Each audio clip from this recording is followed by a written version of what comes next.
खरोखर आम्हाला अभिमान आहे की रेश्माताईंचा आज रेश्माताईंच्या माध्यमातून आम्हाला खरोखर बेसबॉल हा खेळ हा गेम आम्हाला त्यांच्यामुळेच माहीत झाला।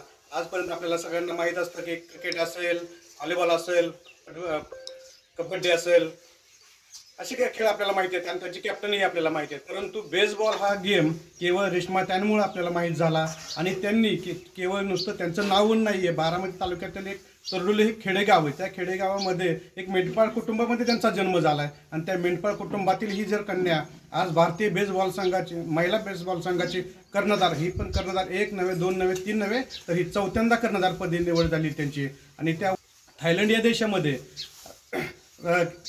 खेळायला जाणार आहेत तर ते आपल्या भारत देशाचं नाव तिथं उज्ज्वल करणार एवढे आम्हाला त्यांच्याकडून अपेक्षा आहे आणि त्यांना पुढील वाटचालीसाठी मी एक धनगर आरक्षण उपोषण करता चंद्रकांत वाघमोडे या बारामती होतं त्यांना शुभेच्छा व्यक्त करतो। नमस्कार, तुम्ही पाहत असाल की तरडोली गावची कन्या आज अखंड तालुक्याचं नव्हे, राज्याचं नव्हे, जिल्ह्याचं नव्हे तर अखंड भारताचं नेतृत्व रेश्मा शिवाजी पुणेकर खरं तर करते आहे।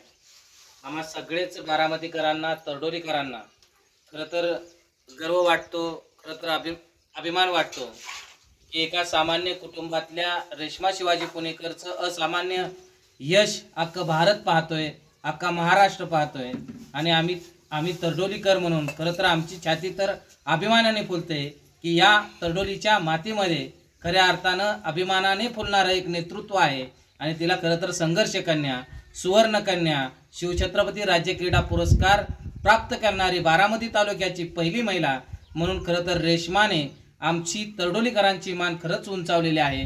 म्हणून येणाऱ्या आणि पुढच्या काळामध्ये थायलंड देशामध्ये होणाऱ्या स्पर्धेसाठी रेश्मा भारतीय बेसबॉल संघाचं कर्णधारपद हाती घेऊन खरं तर भारताचा तिरंगा ध्वज तिथे फडकवणार आहे। याचा तरडोलीकर म्हणून तर अभिमान आहेच, पण अखंड भारताचा, महाराष्ट्राच्या शुभेच्छा या निमित्ताने मी तिला देतो। धन्यवाद। नमस्कार, मी रेश्मा पुणेकर, भारतीय बेसबॉल संघाचे कर्णधार। खरं तर आता मी 20 एप्रिलला ज्यावेळेस थायलंड या देशामध्ये जाणार आहे, जो महिला आशियाई क्वालिफायरच्या मॅचेस आहेत त्या ठिकाणी होणार आहेत आणि त्या ठिकाणी माझी भारतीय बेसबॉल संघाच्या कर्णधारपदी निवड झालेली आहे।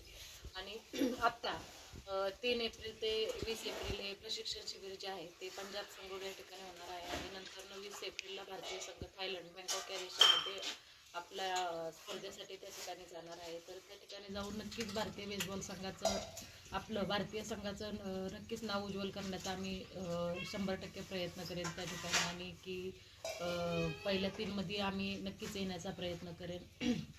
तसेच मी आजपर्यंत जवळजवळ 28 नॅशनल खेळलेले, 23 राज्यस्तरीय खेळलेले आहे। अनेक मला मेडलसुद्धा आहेत, 6-7 गोल्ड मेडल आहेत, 7-8 मला सिल्वर मेडल आहेत, ब्रॉन्झ मेडल आहे। तसंच आपल्या महाराष्ट्राचा सर्वोत्कृष्ट पुरस्कार जो आहे शिवछत्रपती राज्य क्रीडा पुरस्कार तो मला मिळालेला आहे। आणि या सगळ्या माझ्या कालावधीमध्ये एक 11-12 वर्षाच्या कालावधीमध्ये माझ्या आईवडिलांचं श्रेय, माझे जे शिक्षक स्टाफ आहेत, कोचेस आहेत यांचं, तसेच समाजातील जी लोक आहेत त्यांनी मला खूप चांगल्या प्रकारे मदत केली आणि मी त्यामुळेच आज मी इथपर्यंत पोहोचू शकले। तर त्यासाठी मी सगळ्यांचं अगदी मनापासून आभार मानते। थँक्यू।